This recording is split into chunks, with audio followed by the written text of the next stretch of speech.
सत्य असेल तेच दिसेल. यंदाची सोलापूर महापालिकेची निवडणूक सत्ताधारी विरुद्ध विरोधक अशी मुळातच झाली नाहीये. जसे सत्ताधारी पक्षाने या निवडणुकीत आपले उमेदवार उभे केले, तसे विरोधी पक्षानेही आपले उमेदवार निवडणुकीत उभे केले. खरे तर निवडणूक सत्ताधारी विरोधक विरुद्ध विरोधक अशीच व्हायला हवी होती, पण तीच झाली नाही. कारण सोलापुरातल्या कोणत्याही राजकीय पक्षाकडे 102 जागांसाठी सक्षम उमेदवार नव्हते, किंबहुना असे उमेदवार कोणत्याही पक्षाला मिळालेले नाहीयेत. त्यामुळे प्रत्येक पक्षाकडे निवडून येण्याची क्षमता असणाऱ्या उमेदवारांची वाणवाच दिसून आली. सगळ्यात केविलवाणी अवस्था झाली ती गल्लीपासून दिल्लीपर्यंत सत्ता येत बसलेल्या भारतीय जनता पक्षाची.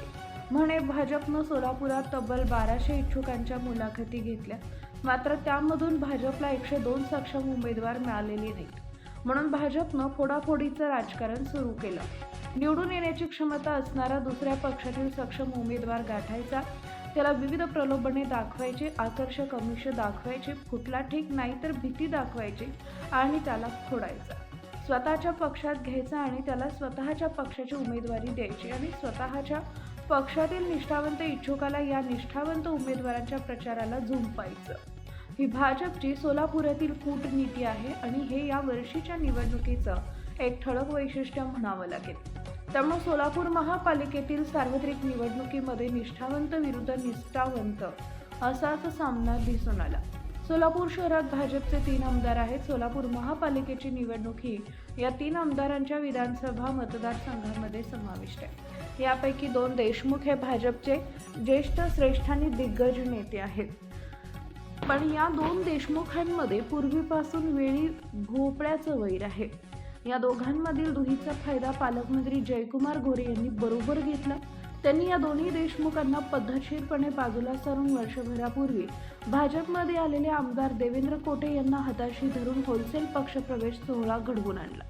इतर पक्षातील सक्षम उमेदवारांना फोडायचं आणि त्यांना आपल्या पक्षात घेऊन उमेदवारी द्यायची, हा एक कलमी कार्यक्रम पालकमंत्र्यांनी सोलापुरात राबवला. त्याचा परिणाम असा झाला की दोन्ही देशमुख एक झाले. दोघेही पालकमंत्र्यांवर नाराज झाले. त्यांची नाराजी पूर्णपणे दूर करण्यात पालकमंत्र्यांना शेवटपर्यंत पूर्ण यश आलं नाही.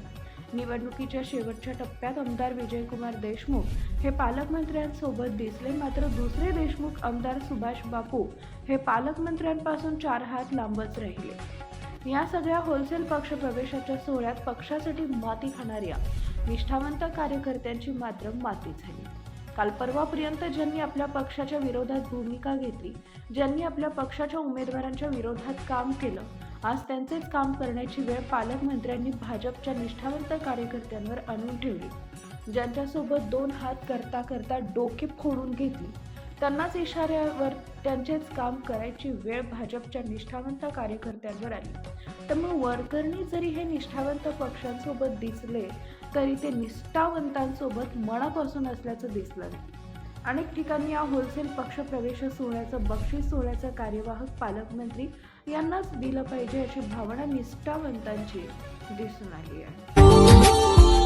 Subscribe now and press the bell icon. Never miss an update.